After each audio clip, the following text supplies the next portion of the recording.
everyone, today is day 5 of the 30-day emergency fund savings challenge, and I am so excited. I've got some awesome tips that are going to save you so much money today, so let's dive right in.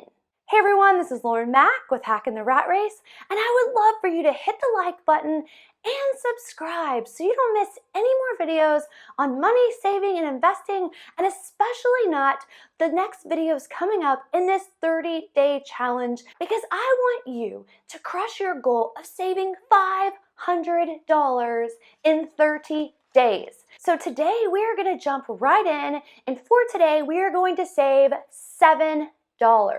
$7, that's what's going to go in your envelope or into your savings account. Today is $7. So for me, I have my little handy emergency fund envelope, and in here with the cash that we've saved so far, we are going to put $7. So far in this envelope or in your savings account is $21. Way to go, day 5, $21. I'm so excited. I want to hear from you in the comments below. How is it going? How are you doing? Are you still super pumped? Does it seem like it's easy as we've gotten slightly into a little bit more money each day? Are you struggling? We want to inspire each other and pump you up, so tell me in the comments below, how is it going? And I just want you, if you are struggling, I totally get it. I've been through this with so many people, including my own financial journey. So if you're struggling, please, number one, try to remember your goal. Why are you getting to $500? And then the next thing I want you to think about is, what is your big goal, your big financial goal? If you focus on these things when you're struggling, they can help motivate you to save the extra money and stay on track. So now I am going to share with you my tip for today. It is similar to day 3, which day 3, if you recall, was meal prepping. Today I want you to focus on taking your lunch to work. So this could be part of your meal prepping, but taking your lunch to work or eating your lunch at home can save you so much money. The average meal out is about $12 to $15. So that is really expensive when the average meal that you make that you could bring to work is between $3 and $5. So let's just say that's at least an $8 a day savings. In 5 days a week, that is $40. The amount that you're saving today is $7. You could literally do this just one time this week, or even one time per week if you really love eating out, and then you've saved that much money. Again, $7, really you've probably saved more like $8, and you didn't have to come up with this extra money. You just have to bring your meal to work one day. And again, if you did this for 5 days, you would save around $40, which is a lot of money for this savings challenge. If you just did this for the full 30 days, so for 4 weeks, that means you would save around $160. That is a huge chunk of your $500 goal.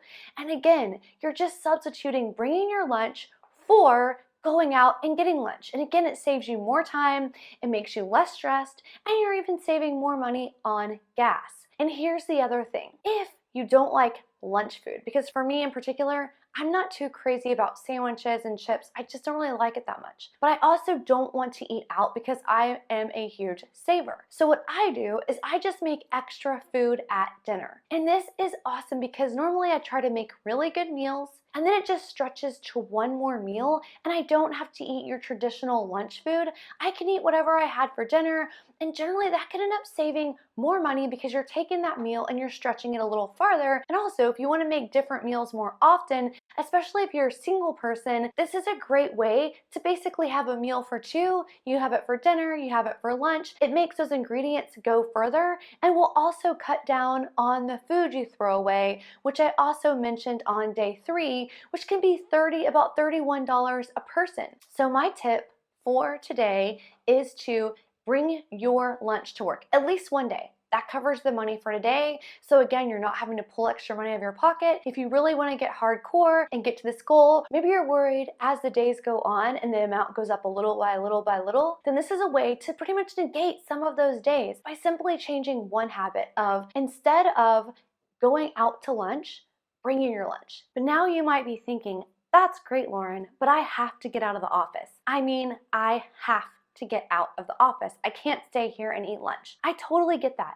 If that's you, then make a picnic. Get outside, go eat it outside, even if that means just driving somewhere nearby and getting out of the office. That doesn't necessarily mean you have to spend money on food. Something else that I've done in the past, especially when I was trying to save, was I would eat my lunch. Say it would take me 15 minutes and I would have an hour for lunch, and maybe some of my friends were going out to lunch. So I would go out to lunch with them for say like 30 minutes. I would just get something to drink. You could even get water. You get to have the social time, you get to get out of the office, but at the same time, you didn't spend the money on eating out. So getting out of the office doesn't necessarily have to equate to eating out. Another option would be eat at the office and then go on a walk. Just go walk around the block, go walk around, do something else, even if that's going and running an errand. It doesn't mean you have to stay in the office, but it does mean that you don't have to eat out. And again, this could be one day a week. Don't automatically equate you being cooped up in the office to having to go spend money on lunch. There are a ton of alternatives to that. And again, this could save you up to $40 a week. So when we get to later weeks